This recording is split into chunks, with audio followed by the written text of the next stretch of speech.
বন্ধুরা, আমি সুইটি আক্তার। আমার বাড়ি নেত্রকোনা মদন থানা। আমার বয়স 18 বছর। তবে আমার এখনও বিয়ে হয়নি। বিয়ের আগেই চাচাতো ভাইয়ের সাথে হাওড়ের মধ্যে মাছ ধরতে গিয়ে চাচাতো ভাই তার বড় একটা টাকি মাছটা দিয়ে আমার ইজ্জত কীভাবে ছিনিয়ে নিল, সেই গল্পটি আজকে আমি আপনাদের সাথে বলবো। এটি আমার জীবনের একটি বাস্তব গল্প। আমার এই ঘটনাটি আপনাদের কাছে বলে আমার মনটা একটু হালকা করতে চাই। আপনাদের কাছে যতক্ষণ আমি না বলতে পারবো ততক্ষণ আমার মনটা ভালো হবে না। আমার বয়স 18 হলেও দেখে মনে হবে আমার বয়স 12 বছর। আমার বয়স বাসে না, সাইজও আমি ছোট, অর্থাৎ কাঠো। তাই এখনও আমি গ্রামের ছেলেমেয়েদের সাথে একসাথে খেলাধুলা করি। আমি যে বড় হয়েছি তা যেন আমার মনেই হয় না। কিন্তু মা বাবা এর জন্য আমাকে অনেক মারধরও করে। কিন্তু তাতে কি হবে? গ্রামের ছেলেদের সাথে দুষ্টামি, খেলাধুলা, মাছ ধরা এগুলো না করলে আমার পেটের ভাত হজম হয় না। এই কারণেই আমি সময় সুযোগ পেলেই মাছ ধরতে চলে যাই।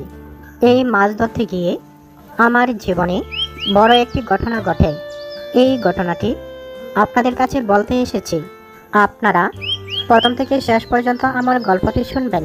এই গল্পের মধ্যে এমন একটি বিষয় আছে, সেই বিষয়টি আপনারা যদি সম্পূর্ণ গল্পটি না শোনেন তাহলে বুঝবেন না। আর আপনারা যদি সম্পূর্ণ গল্পটি শুনে আমার নাম্বার চান, আমি নাম্বার দিয়ে দেব।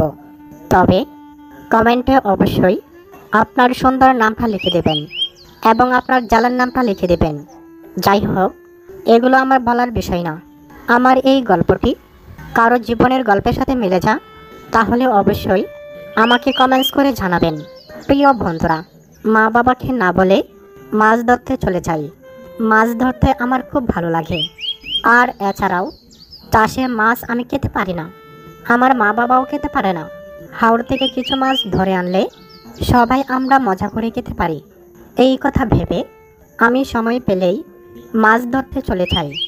তবে আমি কখনো একা যাই না, কাউকে সাথে করে নিয়ে যাই। আমার এক ছোট ভাই আছে, তাকেই বেশিরভাগ সময় নিয়ে যাই। তবে সেদিন আমার ছোট ভাই বাড়িতে ছিল না, স্কুলে চলে গিয়েছিল। তাই সেদিন আমার এক চাচাতো ভাই আছে, তাকে সাথে নিয়ে গেলাম। সেও আমার 3 থেকে 4 বছরের ছোট হবে। তাকে নিয়ে হাওড়ে গেলাম। এক বিঘাতের পানি শুকালাম। তারপর দেখি অনেক মাছ। তখন তার আনন্দের সীমা নেই। এত মাছ! 1 ঘন্টা মাছ ধরলাম। মাছ ধরে অনেক টায়ার্ড হয়ে গেলাম। সেদিন রৌদ্রও ছিল প্রচণ্ড। তাই আমরা সেলো মেশিনের যে একটা ঘর থাকে, সেই ঘরের ভিতর গেলাম একটু রেস্ট নেওয়ার জন্য। আমার চাচাতো ভাই হাফ প্যান্ট পরা ছিল। যখন বসেছিলাম তখন তার টাকি মাছটা আমার চোখে পড়ল। আমি তো লজ্জায় শেষ। আমি বললাম, কী রে, টাকি মাছটা একটু ডেকে রাখলে ভালো হয় না? তখন আমার ছোটো ভাই উত্তর দিল, না রে আপু, টাকি মাছটা তো আর ডাকতে পারতেছি না। টাকি মাছটা যতই ডাকার চেষ্টা করি সে আরও লাফ দিয়ে জেতা হয়ে ওঠে। তখন দুজনে হাসলাম। কিন্তু কিছুক্ষণ পর সে বলল, চল না আপু, আজকে আমরা দুজন একটু খেলাধুলা করি।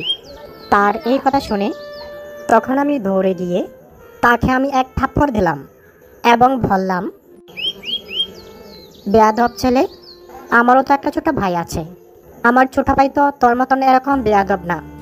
আমার থাপ্পড় খেয়ে সে আমার সাথে আরও ঝগড়া লেগে গেল।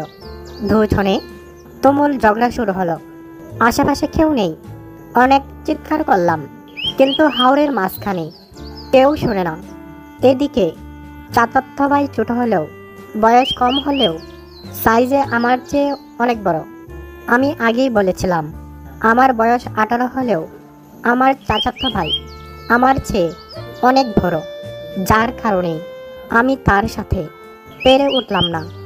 এক সময় সে আমার সাথে দস্তাদস্তি করে আমার মূল্যবান সম্পদ, ইজ্জত নিয়ে নিল। তো এই ঘটনার পরে বাড়িতে গিয়ে মা বাবাকে জানালাম।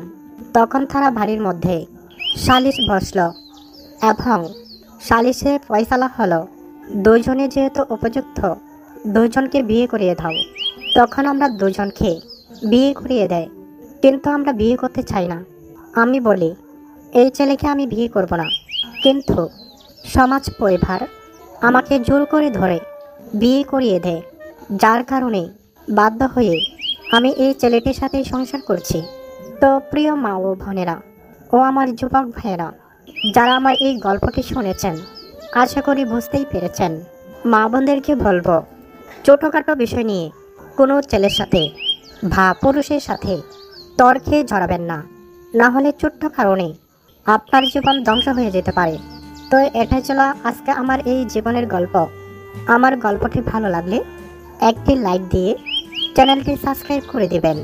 আর যারা এই গল্পটি প্রথম থেকে শেষ পর্যন্ত দেখেছেন, আপনারা আপনাদের নামটি লিখে দিবেন, তাহলে বুঝবো কয়জন আমার গল্পটি শুনেছে। তো আজকের ভিডিওটি আমি এখানে শেষ করব। সকলকে ধন্যবাদ। আসসালামু আলাইকুম।